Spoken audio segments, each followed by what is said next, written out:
ఈ ఎన్నికల్లో టికెట్ ఇవ్వడం జరిగింది. కాబట్టి ప్రధాన రాజకీయ పార్టీలో కాంగ్రెస్ పార్టీ మాత్రమే బీసీలకు టికెట్ ఇచ్చింది. కాబట్టి కాంగ్రెస్ పార్టీ బలపరిచినటువంటి నవీన్ యాదవ్ గారిని ఇలా బీసీ ఎస్సీ ఎస్టీ మైనార్టీలమంతా కలిసి ఇలా అఖండ మెజార్టీతో గెలిపించాలని చెప్పి ఈ సమావేశంలో తీర్మానం చేసినాం. ఇది 3 పార్టీల మధ్యన జరిగే ఎన్నికలు కాదు, ఇది 3 పార్టీలకు మధ్యన జరిగే ఎన్నికలు కావు.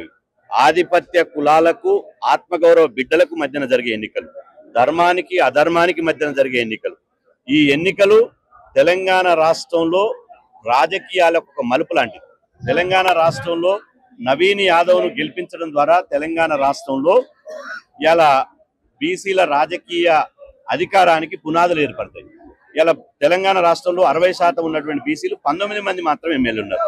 నవీన్ యాదవ్ గారిని గెలిపిస్తే 20 మంది ఎమ్మెల్యేలు అవుతారు. మంత్రివర్గంలో 3 మాత్రమే బీసీ మంత్రులు ఉన్నారు. నవీన్ యాదవ్ గారిని గెలిపిస్తే 4 మంత్రులు అవుతారు.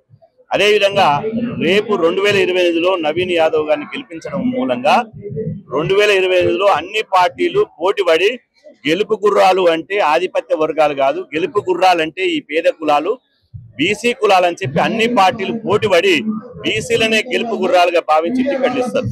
60 మంది బీసీ బిడ్డలు అసెంబ్లీకి పోతారు.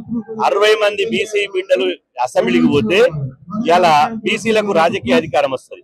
కాబట్టి ఈ దూరదృష్టితోటి ఇలా మొత్తం యావత్తు సబ్బండ కులాలు సబ్బండ జాతులు వర్గాలమంతా కలిసి ఈ రోజు ఒక చారిత్రాత్మకంగా ఈ సందర్భం లోపల నవీన్ యాదవ్ గారికి మద్దతు ఇవ్వాల్సినటువంటి అవసరం ఉన్నది.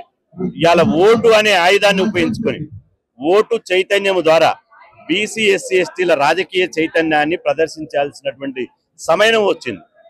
ఓటు అనే ఆయుధంతో నవీన్ యాదవ్ను గెలిపించి రాష్ట్రంలో బీసీల రాజకీయ సునామీని సృష్టించాలి, బీసీల రాజకీయ శకాన్ని ఆరంభించాలని చెప్పి మీ ద్వారా నేను ఈ జూబ్లీహిల్స్ నియోజకవర్గంలో ఉన్నటువంటి సబ్బండ కులాలకు వర్గాలకు ముఖ్యంగా ఎస్సీ ఎస్టీ బీసీ మైనార్టీలకు నేను విజ్ఞప్తి చేస్తున్నాను. ధన్యవాదాలు.